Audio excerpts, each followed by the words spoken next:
আসসালামু আলাইকুম। কেমন আছেন আপনারা সবাই? আশা করছি সবাই অনেক বেশি ভালো আছেন। সবাইকে আবারও একবার আমন্ত্রণ করছি সাদামাটা রান্নাঘর অ্যান্ড ব্লগসের আরেকটি নতুন ভিডিও দেখার জন্য। আজকে আমি আপনাদের মাঝে শেয়ার করছি আটা দিয়ে তৈরি ফুটবলের মতো ফুলকো ফুলকো নান রুটি রেসিপি।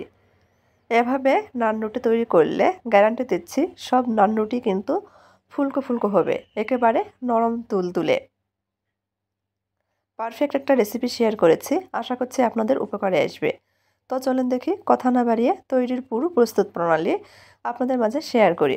এখানে একটা বোল নিয়েছি, বোলের মধ্যে আমি চায়ের কাপে মেপে 3 কাপ মতো আটা দিয়ে দিচ্ছি। নান রুটি আটা দিয়ে তৈরি করছি, চাইলে ময়দা দিয়ে তৈরি করে নিতে পারেন। আটার মধ্যে দিয়ে দিচ্ছি স্বাদ মতো লবণ, মিশিয়ে নিচ্ছি। মিশানো হয়ে গেলে দিয়ে দিচ্ছি 1.5 টেবিল চামচ মতো চিনি, আবারও মিশিয়ে নিচ্ছি। মিশিয়ে নিয়েছি, মাঝখানে একটু ফাঁকা করে রেখে দিলাম, সাইডে রেখে দিব। আবার একটা বোল নিয়েছি, বোলের মধ্যে চায়ের কাপে মেপে 1 কাপ মতো কুসুম গরম দুধ দিয়ে দিচ্ছি। এখানে যেহেতু আমি 3 কাপ আটা ব্যবহার করেছি, সেজন্য 1.5 চামচ মতো ইস্ট ব্যবহার করছি। খুব ভালোভাবে মিশিয়ে নিচ্ছি। এখন আমি আটার মধ্যে ইস্ট মিশানো দুধের মিশ্রণ ঢেলে দিচ্ছি। প্রথমে 1 কাপ দুধ ব্যবহার করেছি, পরে যদি দুধ লাগে আরও দেওয়া যাবে। একবারে দুধ ব্যবহার করলে বেশি হয়ে যেতে পারে। এখানে আমি আরও হাফ কাপ মতো কুসুম গরম দুধ ব্যবহার করছি। মনে রাখবেন, এখানে কিন্তু কুসুম গরম দুধটাই ব্যবহার করতে হবে, বা এখানে পানিও ব্যবহার করতে পারেন, অথবা ঠান্ডা পানি বা দুধও ব্যবহার করা যাবে। কোনোভাবেই কিন্তু গরম দুধ বা পানি ব্যবহার করা যাবে না। সেক্ষেত্রে কিন্তু আটাটা সেদ্ধ হয়ে যাবে, নান রুটিগুলো ফুলতে চাইবে না।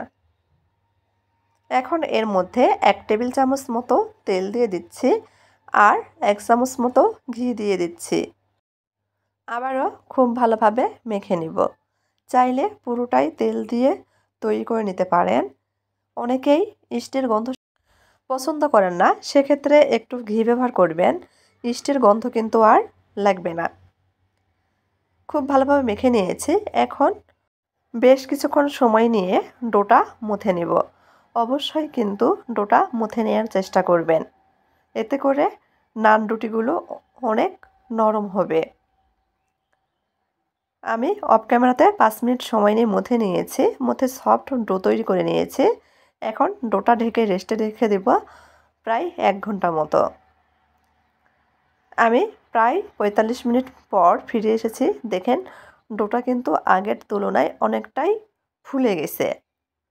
ইস্ট যদি ভালো হয় তাহলে আধা ঘন্টা 45 মিনিটের মধ্যেই কিন্তু ডোটা ফুলে ডাবল হয়ে যাবে। এখন এই ডোটা থেকে হাওয়া বের করে দিয়ে আবারও কিছুক্ষণ সময় নিয়ে মুথে নিয়েছি। ডোটা আমি কয়েকটা ভাগে ভাগ করে নিয়েছি। যে কয়টা নান রুটি তৈরি করব ঠিক সেই কয় ভাগে ভাগ করে নিয়েছি। ঢাকনা দিয়ে ঢেকে আবারও 5 মিনিট রেস্টে রেখে দিয়েছিলাম। 5 মিনিট পর পিঁড়ি নিয়েছি, পিঁড়ির উপর সামান্য পরিমাণ আটা ছড়িয়ে দিচ্ছি। একটা লেচি নিয়ে নিয়েছি, হাত দিয়ে চেপে চেপে দিচ্ছি। এখন হালকা হাতে বেলে নেব। একেবারে চেপে চেপে কিন্তু বেলা যাবে না। চেষ্টা করছি চারপাশে সমান করে বেলে নিতে। সাধারণত নান রুটিগুলো একটু মোটা করেই বেলে নেওয়া হয়। আমি দেখিয়ে দিচ্ছি যে কতটা মোটা রেখেছি। ঠিক এইভাবে বেলে নিয়েছি। একটা একটা করে রুটি বেলে নিব, একটা করে সেঁকে নেব। চুলার উপর আগে থেকে হাই হিটে ফ্রাই প্যান গরম বসিয়ে দিয়েছি। ফ্রাই প্যান যখন হাই হিটে গরম হয়ে গেছে, বেলে রাখা রুটি দিয়ে দিব। দেওয়ার সঙ্গে সঙ্গে কয়েক সেকেন্ডের মধ্যেই রুটি উল্টে দিয়েছি। উল্টে দেওয়ার পর আবার কয়েক সেকেন্ড রেখে রুটি উল্টে দিব। চুলার আঁচ মিডিয়াম রেখে রুটিগুলো ভেজে নেব। যেহেতু নান রুটি তৈরি করছি, সেজন্য বেশ কয়েকবার উল্টিয়ে পাল্টিয়ে ভেজে নিব। এখন একটু চেপে চেপে রুটিগুলো ভেজে নিলে দেখা যাবে রুটিগুলো নিজে থেকে ফুলে উঠতে শুরু করেছে। কোনোভাবেই কিন্তু চুলার আঁচ বাড়ানো বা কমানো যাবে না। দেখেন রুটিগুলো কিন্তু ফুলে উঠতে শুরু করেছে, হালকা হাতে চেপে দিলে একেবারে ফুলে ফুটবলের মতো হয়ে গেছে। কতটা ফুলেছে দেখেই নিশ্চয় বুঝতে পাচ্ছেন। উপর থেকে একটু সামান্য পরিমাণ ঘি দিয়ে দিচ্ছি, এতে করে খেতে ভালো লাগবে। যেহেতু নান রুটিগুলো আমি রাতের বেলা তৈরি করেছি, সেজন্য কালারটা এরকম দেখাচ্ছে। এভাবেই সবগুলো নান রুটি ভেজে নিয়েছি। প্রত্যেকটা নান রুটি কিন্তু অসম্ভব ফুলেছে। এখন একটা নান রুটি কাছ থেকে দেখিয়ে দিচ্ছে যে কতটা নরম হয়েছে আর কতটা ফুলকো ফুলকো। ছিঁড়ে দেখাবো। আবারও বলছি, যেহেতু রাতের বেলা নান রুটি তৈরি করেছে, সেই জন্য হয়তো কালারটা এরকম দেখাচ্ছে। তবে আপনাদের খেয়াল রাখতে হবে, আটা দিয়ে যদি নান রুটি তৈরি করেন সেক্ষেত্রে ইস্টের পরিমাণটা একটু বাড়িয়ে দিবেন। আর নান রুটিগুলো ভেজে নেওয়ার সময় কোনোভাবে চুলার আঁচ বাড়ানো বা কমানো যাবে না। আবার নান রুটির ডোটা কিন্তু একটু বেশি সময় নিয়ে মথে নেবেন, সেক্ষেত্রে পারফেক্ট নান রুটি তৈরি করতে পারবেন। তো আজকের ভিডিও কেমন লেগেছে অবশ্যই কমেন্ট করে জানাবেন। ভালো লাগলে চ্যানেলটির পাশেই থাকবেন।